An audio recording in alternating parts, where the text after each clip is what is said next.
ఎక్కడికి సింగారించుకొని బయలుదేరా? చెప్పను. చెప్పు.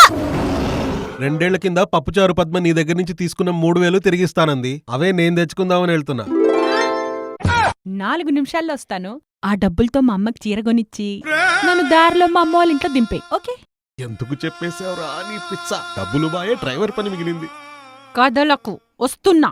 ఏహే, పప్పుచారు ఇల్లు అటు, మీ అమ్ముండే పటాన్చెరు ఇటు. అది దారెలా అవుతుంది?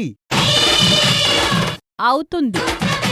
వెళ్లే దారిలో నిన్ను దారిలో పెడితే అమ్మ వాళ్ళ ఇల్లు దారిలో అవుతుంది. నేనసలు పప్పుచారు ఇంటికి వెళ్ళట్లేదు. క్యాన్సిల్. అయితే వంశీతాంగం స్టైల్లో తేల్చుకుందామా? అంటే కెమెరా లెఫ్ట్ ప్యాన్ చేసి బాదుతావా? కాదు.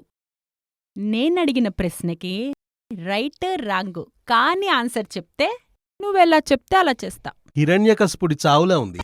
రైట్ ఆన్సర్ కావద్దు, రాంగ్ ఆన్సర్ కావద్దా? అవును. 100లోంచి 1 తీస్తే ఎంత? ఎంత? 99. Right answer. ఓ, కాబట్టి ఓడిపోయావు.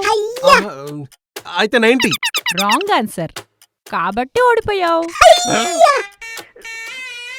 మరేంటి ఆన్సర్? చెప్తారా? వస్తున్నా.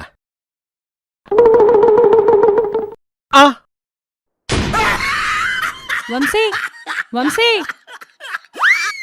మూర్ఛపోయి వాహనం నడుపుట చట్టరీత్యా నేరం. టాటా. ఆన్సర్ తెలిస్తే కామెంట్స్ లో రాయండి. లేదంటే special answer video link click చేయండి కింద. Description related video pinned కామెంట్లలో.